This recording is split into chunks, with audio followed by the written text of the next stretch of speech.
اب تیاری کر لو, ایک دو دن تمہارے پاس باقی ہیں, شیڈول بناؤ, شیڈول سوچو کرنا کیا ہے مجھے, کیسی زندگی گزارنا ہے, سحری کے بعد سے افطاری تک کیا کیا کام ہوں گے.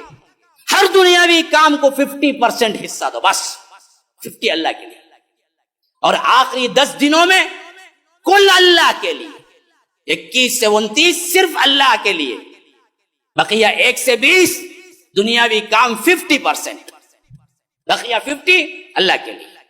نماز فرائض تھی, نوافل شروع کرنے کا اہتمام کرو, نوافل تھی تو تہجد شروع کرنے کا اہتمام کرو, تہجد ہیں تو اس کے بعد کے جو نوافل ہیں, جو 12 رکعت کے زائد نوافل ہیں, جو سنت مؤکدہ کہتے ہیں, فجر سے پہلے کے 2, ظہر سے پہلے 4, بعد میں 2, پھر مغرب کے بعد 2, پھر عشاء کے بعد 2, اس کو اللہ کے رسول صلی اللہ علیہ وسلم نے فرمایا کہ جنت میں ایک محل تعمیر ہوگی, یہ 12 رکعت کو جو اپنی زندگی میں لائے گا. تو فجر سے پہلے, ظہر سے پہلے 4 اور بعد میں 2, 6 8, اور مغرب کے بعد 2 10, عشاء کے بعد 2 رکعت 12.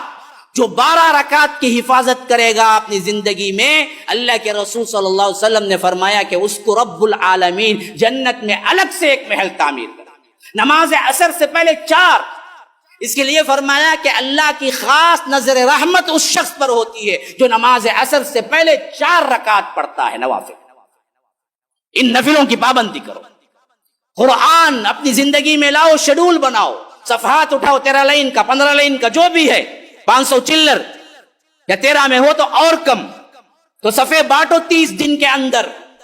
کتنے صفحے آتے ہیں؟ ایک دن پہلے دن سے مجھے اتنے صفحات پڑھنے ہیں.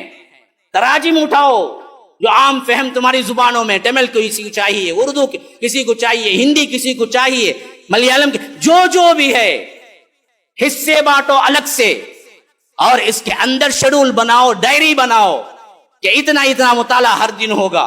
اور ایک وقت میں نہیں ہو رہا ہے, نماز فجر کے بعد 5 منٹ, نماز عصر کے بعد 5 منٹ, نماز ظہر کے بعد 5 منٹ, مغرب عشاء میں 5 منٹ, جو بھی ہے تقسیم کرو اپنی زندگی کے لحاظ سے کہ کیسے مصروف ہیں, ویسے ہی تم اپنے آپ کو تقسیم کرو, وہ تقسیم جس پر تم عمل پیرا ہو. میں نے نہیں بتایا یہ, میں دراصل آپ کو منٹس کے ساتھ نہیں بتا رہا ہوں, اس واسطے کہ ہر ایک کی زندگی کا شیڈول الگ الگ ہے.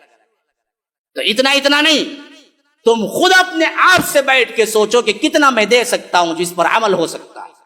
قرآن کریم کی تلاوت کتنا کر سکتا ہوں, ہاں, کتب اسلامیہ کتنا پڑھ سکتا ہوں جس میں سب سے پہلے سر فہرست قرآن کتنا پڑھ سکتا ہوں, ترجمہ کتنا پڑھ سکتا ہوں. ہر دن کو آپ لگائیں حصہ. ہاں, یاد رکھیے یہ کام اگر کریں گے تو واقعتاً آپ رمضان اس نیت سے گزار رہے ہیں کہ آپ کے اندر تقویٰ, کیونکہ رمضان المبارک زندوں کے لیے سب سے بڑا تحفہ ہے. اللہ نے زندگی پہنچا دی, رمضان بھی لا لیا, پھر اس سے بڑا کوئی تحفہ نہیں.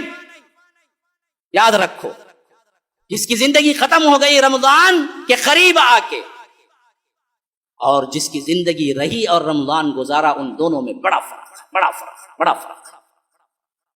ہاں, اس واسطے زندگی میں اگر آ جائے تو کبھی یہ نہ سوچنا کہ اس کو ایسے ہی گزار دیں گے جیسے تم دوسرے ایام گزار. اس حیثیت سے اپنے آپ کو تقسیم کرو. موبائل سے حتی الامکان آپ مستنب رہیں.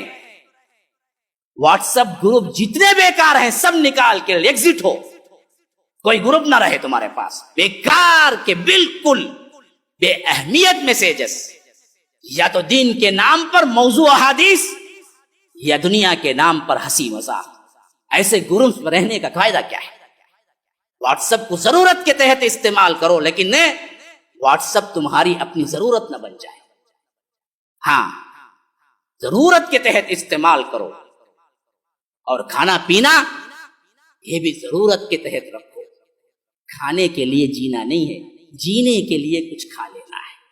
زندگی کا شیڈول یہ بناؤ, جینے کے لیے کچھ کھا لینا ہے.